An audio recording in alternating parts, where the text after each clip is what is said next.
mid ka mid ah qisooyinka cajiibka ah ee laga soo wariyay amiirkii muuminiinta Cumar bin Khattab ayaa waxay sheegaysaa sida caadada ahayd isagoo habeenada ka mid ah dhex dawaafaya magaalada si uu uga warhelo xaaladda shacabku ku sugan yihiin ayaa waxa uu soo maray nin hor fadhiya gurigiisa gudaha gurigana uu cod ka baxayo taahoo kale ah.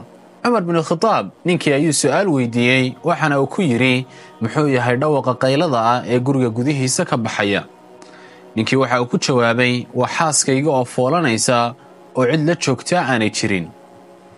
arrinta ayada Cumar bin Khattab aad ayay u xanuujisay. gurigiisa ayuu dib ugu noqday amiirka muuminiintu wuxuuna u tagay mid ka mid ah xaasaskiisii oo la oran jiray Kalsoom. wixii raashin guriga yaalayna waa uu soo qaaday waxaana uu dib ugu soo laabtay oo ku soo noqday gurigii ninkii xaaskiisu foolanaysay.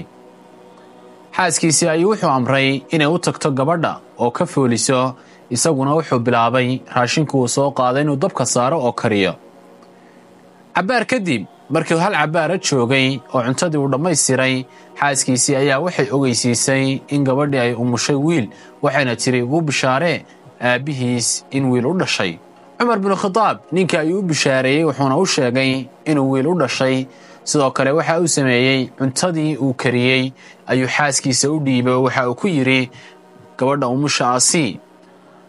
cuntadii ayay siisay waa ay dhergisay markay dheragtay kadib intii soo hadhay ayay albaabka soo dhigtay.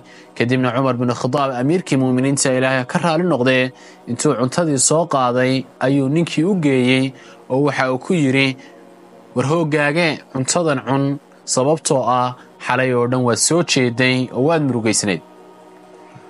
sidoo kale waxa uu ku yiri subaxii marka uu waagu bariyo igu kaale xafiiska aan ugu taliyo ummadda ama meesha aan uga taliyo waxaan ku siinayaa waxaad naftaada ku dabartid.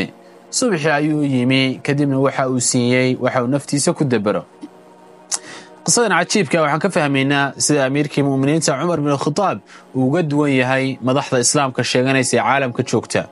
isaguse waxa uu oran jiray oraahdii cajiibka ahayd oo ahayd waxa aan ka baqayaa in aakhire lay su'aalo dibiga ku turunturooda webiga Furaad agtiisa dayac darteed dibiga sida halkaa ku turunturooda ayaan ka baqayaa sababtoo ah wuxuu ogaa inay mas'uuliyad tahay oo aakhire la weydiinayo. ogeysiis waxa loogu bishaareynayaa dhammaan bulshooyinka Soomaaliyeed ee daafaha caalamka joogta in markaska diiniga Liibaan Online Teaching uu diiwaan gelin doono arday cusub.